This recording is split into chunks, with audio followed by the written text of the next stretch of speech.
40 വയസ്സ് കഴിയുമ്പോൾ തന്നെ ജീവിതശൈലി രോഗങ്ങൾ വന്ന് ഗുളികകൾ കഴിച്ചു തുടങ്ങുന്നവരാണ് നമ്മിൽ ഭൂരിഭാഗം പേരും.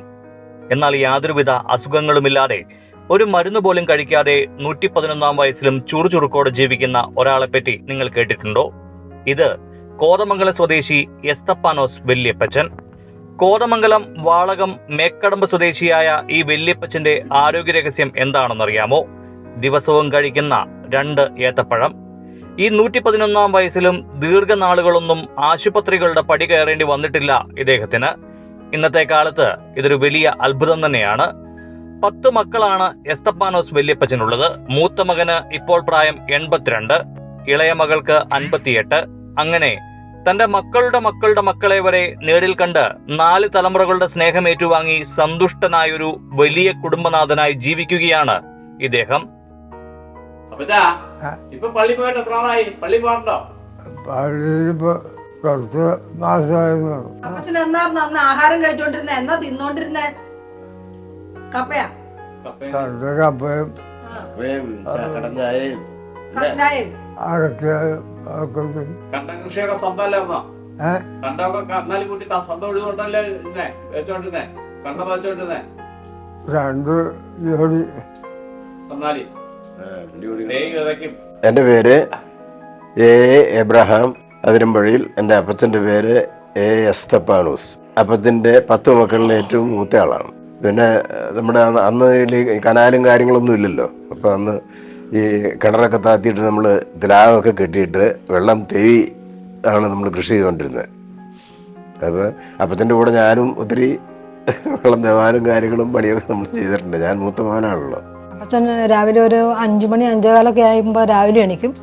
എണീച്ച് കഴിഞ്ഞാൽ അവിടെ തന്നെ ബാത്റൂമിൽ പോകും. യൂറിൻ പാസ് ചെയ്ത് കഴിഞ്ഞ് വന്നു കഴിഞ്ഞാൽ പിന്നെ കട്ടൻ ചായ, ഒരു കപ്പ് കട്ടൻ ചായ അല്ലെങ്കിൽ കട്ടൻ കാപ്പി ഏതെങ്കിലും ഒരു കപ്പ് കഴിക്കും. അത് കഴിഞ്ഞിട്ട് കിടന്നുറങ്ങും. ഒരു 7 വരെ കിടക്കും. 7, 8 അത് കഴിയുമ്പോഴത്തേക്കും എണീച്ച് കഴിഞ്ഞിട്ടുണ്ടെങ്കിൽ 2 ഏത്തപ്പഴം, ബ്രഷൊക്കെ ചെയ്ത് വന്നു കഴിഞ്ഞാൽ 2 ഏത്തപ്പഴം, ഒരു കപ്പ് പാൽ ചായ ഇത്രയും കഴിക്കും. ഇത് കഴിച്ച് കഴിഞ്ഞ് പിന്നെ കുറച്ച് നേരം ഇവിടെ മുമ്പിൽ കസേരയിൽ വന്നിരിക്കും, വർത്താനം പറഞ്ഞിരിക്കും. എന്നിട്ട് കുറച്ച് നേരം കഴിയുമ്പോൾ അപ്പച്ചൻ ഉറക്കം വരുമ്പോൾ പോയി കിടന്നുറങ്ങും. പിന്നെ ഉച്ച കഴിഞ്ഞിട്ട് ഊണ് കഴിഞ്ഞിട്ട് കുറച്ച് നേരം കിടക്കും. കിടന്നു കഴിഞ്ഞ് പിന്നെ എണിച്ച് വരുമ്പോൾ എപ്പോഴായാലും 3 മണി 3:30 ആകുമ്പോഴത്തേക്കും ചായയും അതിന് എന്തെങ്കിലും കടിയുണ്ടെങ്കിൽ അതും കൊടുക്കും, അത് കഴിക്കും. പിന്നെ ഒരു 7:30 7:45 ആകുമ്പോഴത്തേക്കും വൈകിട്ട് അത്താഴം കഴിക്കും. ഉറങ്ങുന്നത് ഒരു രാവിലത്തെ ഒരു ട്രിപ്പ് ഉറക്കം കഴിയും. അതുപോലെ തന്നെ ഉച്ച കഴിഞ്ഞ് ഊണ് കഴിഞ്ഞിട്ട് പിന്നെ ഉറങ്ങും. വൈകുന്നേരം ഒരു 8 മണി ആകുമ്പോഴത്തേക്കും കിടന്നുറങ്ങും. വേറെ ഈ ഇങ്ങനെ ഒരു ദുശീലങ്ങളായിട്ടൊന്നും അപ്പത്തിന് പറയാനില്ല. പണ്ട് അല്പം മുറുക്കളൊക്കെ ഉണ്ടായിരുന്നു ചെറുപ്പത്തിലെ. അത് കുറേ ആൾ കഴിഞ്ഞിട്ട് അതൊക്കെ നിർത്തി. അല്ലാണ്ട് വേറെ ദുശീലങ്ങൾ അപ്പച്ചനെ കള്ളുപിടിക്കുക അങ്ങനത്തെ ഉള്ളൊരു പരിപാടിയൊന്നുമില്ല.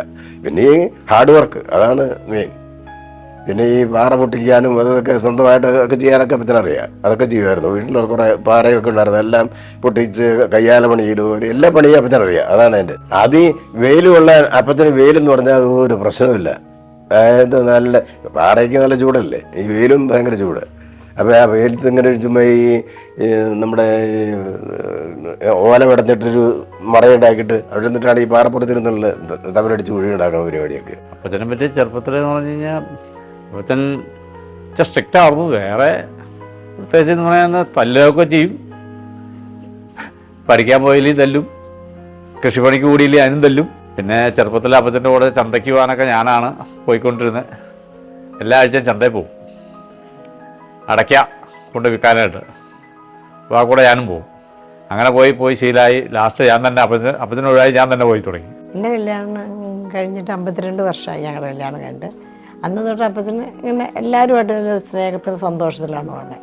ഒരു കുഴപ്പം അപ്പച്ചനൊക്കെ ഉണ്ടായിട്ടില്ല. ഞങ്ങൾ പിന്നെ എയർഫോഴ്സിലൊക്കെ ആയിരുന്നുകൊണ്ട് എല്ലപ്പോഴൊക്കെ വന്നാൽ ഇങ്ങനെ കാണാറുള്ളൂ. സ്ഥിരമായിട്ട് ഞങ്ങൾ അവിടെ ഇല്ലായിരുന്നില്ല.